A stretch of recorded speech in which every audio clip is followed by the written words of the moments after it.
Halo Airzoner, balik lagi dengan gue Budi Hudiana dari HPZ TV. Bicara tentang handling, power, style, dan maintenance. Di sini tepatnya. Kali ini gue mau membahas satu part penting di motor Matic, yaitu bagian CVT. Tetapi ingat, ketika lu mau upgrade bagian CVT, lu harus upgrade dulu di bagian handling, tetapi sebelum melakukan upgrade di bagian engine. Nah, seperti halnya roller ini, roller merupakan bagian dari CVT. Penjelasan CVT akan dijelaskan oleh rekan gue, yaitu Kang Anto. Ayo Kang, lanjut! Waduh, si Om Budi main nampar aja. Oke Om Bud, roller ini adalah satu bagian dari yang disebut dengan CVT. Cuman sebelum kita bahas part-partnya, kita bahas dulu CVT itu terdiri apa. CVT ini adalah singkatan dari Continuous Variable Transmission, yang berarti ini adalah transmisi matic. Transmisi matic yang merubah rasio gearing dari depan dan belakang itu, nah berubahnya itu smooth, jadi bisa dibilang nggak ada perbedaan gigi. Dan CVT ini bukan hanya digunakan di motor, tapi digunakan di banyak kendaraan seperti mobil, terus ada traktor, dan berbagai kendaraan-kendaraan yang lain. Khususnya yang akan kita bahas kali ini adalah CVT pada motor matic, yang disebut juga dengan puli CVT. Cara kerjanya seperti apa sih? Soalnya ngomong CVT. Nah, bekerjanya itu ada dua puli. Nah, ada satu puli di bagian input dan satu puli di bagian output. Input shaft dan output shaft. Input shaft ini biasanya disebut dengan primary pulley. Kalau sekunder itu bagian output. Jadi tenaga yang diperoleh dari mesin digunakan untuk memutar puli bagian input primary, lalu disalurkan oleh sebuah belt ke bagian sekunder. Semakin besar tenaga yang dikeluarkan oleh mesin alias saat kita menggas motor kita, nah roller-roller yang ada di sekitar CVT bagian depan itu akan mendorong bagian belakangnya sehingga akan menyempit. Simulasinya seperti apa sih? Bedanya roller enteng, ringan, dan lain sebagainya. Kita akan jelaskan lebih lanjut di bagian berikutnya. Nah, dengan perubahan rasio puli depan dan belakang yang akhirnya menjadikan motor diam dan akhirnya berakselerasi. Prinsip kerjanya seperti itu. Namun ada komponen-komponen apa saja sih yang memang terlibat dalam CVT di motor-motor matic kita? Banyak sekali. Utamanya ada dua, yaitu ada bagian primary dan bagian secondary. Primary ini ada apa aja? Nah, di bagian depan ini ada fixed primary, lalu ada sliding sleeve primary, ada spacer yang berupa seperti as yang di posisi di output shaft dari crankshaft, ada juga roller dan slider. Nah, semua part ini saat mesin bermain itu akan merubah dimensi dari puli bagian primary. Selain dari itu, ada yang penerimanya yaitu bagian sekunder. Sekunder ini bagian belakang yang ada koplingnya. Di bagian secondary ada sliding sheave, ada per atau springnya yang sering banget menjadi topik pembicaraan. Lalu ada poros sekunder, ada kopling sentrifugal, clutch housing, dan torsi cam. Nah, torsi cam ini sebenarnya bisa dibilang cukup menarik topiknya, cuma nanti kita bahas lebih lanjut. Nah, teman-teman banyak sekali yang suka bingung ini kalau saya mau meracik CVT untuk motor yang kita pakai itu seperti apa. Karena pada dasarnya yang dibuat oleh pabrik itu bukan nggak bagus, cuman kadang-kadang tidak pas dengan yang kita perlukan. Kadang-kadang kendalanya seperti apa? Bobot kita terlalu besar. Pas boncengan bawa barang lain sebagainya, akhirnya motor tidak tersalurkan tenaga sesuai yang kita harapkan. Selain dari itu, medan yang kita lalui harian, itu mau di kota di Bandung, mau di Jakarta, mau di Surabaya, mau di Medan, mau dimanapun itu berbeda-beda. Kenapa jadi Batak? Nah, dari situ jadi kita harus merubah CVT kita menyesuaikan dengan bobot kendaraan dan juga medan yang kita lalui harian. Nah, rule of thumb atau yang bisa menjadi pegangan adalah ini. Di saat kita merubah yang disebut dengan roller, di saat roller kita entengkan atau per belakang ini bagian sekunder diberatkan, itu walhasil akan membuat motor tarikan lebih enteng, namun top speed menurun.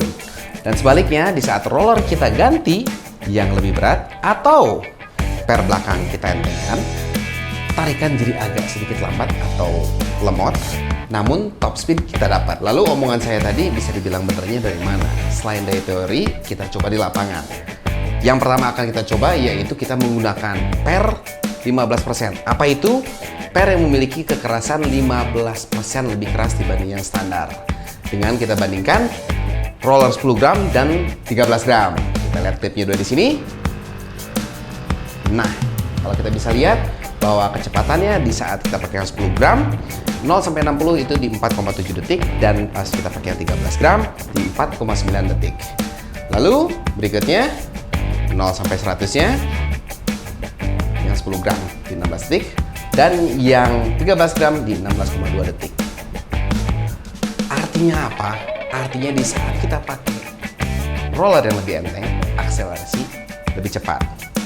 Lalu saya sempat bilang juga bahwa kalau kita ganti per yang lebih keras sama dengan roller dientengin. Kita coba lagi. Kita pakai motornya, setelannya rollernya sama-sama 13 gram, lalu kita pakai per yang 10% dan yang 15%. Seperti apa? Seperti yang ini. Di saat kita pakai yang 10%, kita dapat 5,1 detik. Dan saat kita pakai yang 15%, 4,9 detik. Lalu 0 sampai 100-nya yang 10% di 16,5 detik dan yang 15% di 16,2 detik. Yang mengartikan saat kita pakai per lebih keras yang 15%, kita ada selisih waktu lebih cepat.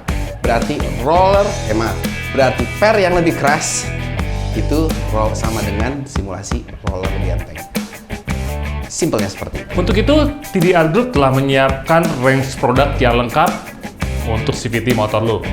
Mulai dari roller yang kenaikannya per 1 gram, lalu ada juga puli depan, ada sliding shift belakang, ada per CVT juga mulai dari 10%, 15%, 20%, lengkap semua. Untuk kelengkapan produk lo bisa cek di onetipstore.com. Dengan per keras, memang akselerasi jadi kencang. Motor ngegerung, cuman kadang-kala yang sering terjadi adalah motornya nggak laju, alias nggak maju. Karena kekerasan per di belakang kalau terlalu keras dan roller di depan kurang berat, atau tenaga mesinnya tidak cukup, hasil motor ngegerung tapi motor nggak maju. Ini bisa kita bahas nanti habis ini, dimana mesin kita rubah. Jadi tepatnya itu seperti apa sih kalau kita mau racik CVT motor kita? Yang paling tepat itu sebenarnya adalah motornya kita naikin ke dyno test. Karena apa? Untuk melontarkan roller di bagian primary, yang dibutuhkan itu adalah torsi. Torsi itu apa? Momentum. Nah, momentum ini didapatkan dari mana? Dari torsi mesin. Kalau teman-teman lihat dari grafik, ya seperti yang saya dapat di depan teman-teman ini sekarang, nah grafik ini akan menunjukkan torsi maksimal motor itu ada di berapa RPM. Nah, saat kita udah dapat data seperti ini, kita coba tahan ini motor dengan roller yang pas dan per yang pas agar motor nggak jauh dari torsi maksimalnya. Misalnya di 8000 RPM, gimana caranya ini motor saat baru melaju dan agak kenceng menahan RPM di 8000 RPM sehingga kecepatan akan naik terus, namun RPM tidak melonjak terlalu tinggi. Itu lebih tepat. Jadi teman-teman harus sebenarnya lihat nih torsi maksimal itu ada di mana. Di situ kita coba satu persatu naikin lagi ke dyno, kita lihat perbandingan antara RPM mesin dan kecepatan motor. Kalau misalnya sama-sama RPM-nya diem dan kecepatan naik, itu udah cocok banget artinya untuk roller ataupun untuk pernya. Apa yang terjadi di saat kita mesin udah kita bore up? Walhasil torsi berubah. Sama seperti yang saya bicarakan tadi, kita cari peak torsion, torsi maksimal di motor kita di atas dyno. Nah, di RPM berapa kita rubah. Nah, di sini kadang-kala kalau mesinnya output torsinya terlalu besar, kita butuh nahan yang di bagian belakang, yaitu per kita perkeras. Bisa 10%, bisa 20%, disesuaikan dengan keperluan. Kalau teman-teman pengen lebih cocok, lebih tepat, datang langsung ke HPZ untuk settingnya. Di saat kita oprek kirian atau CVT, bisa dibilang banyak orang yang bilang HP naik nggak sih di motor kita? Sebenarnya kalau on engine nggak naik sama sekali karena mesin nggak kita rubah. Namun saat kita hitung horsepower atau tenaga yang kita peroleh on wheel di roda, bisa naik bisa turun. Jadi kalau settingannya nggak pas, bisa malah jadi turun horsepowernya. Tapi kalau tepat, horsepower on wheel akan naik. Ini udah sempat dibahas sama Om Budi, teman-teman bisa lihat videonya di pojokan atas ini, di mana Om Budi oprek all new Aerox. Oke, thank you penjelasannya Kang Anto. Buat lo Hypesoner yang masih ragu mengenai settingan untuk safety motor Matic lu bisa langsung datang ke HPC terdekat, atau lu bisa langsung tanyakan via WhatsApp di nomor-nomor yang tercantum pada kolom deskripsi.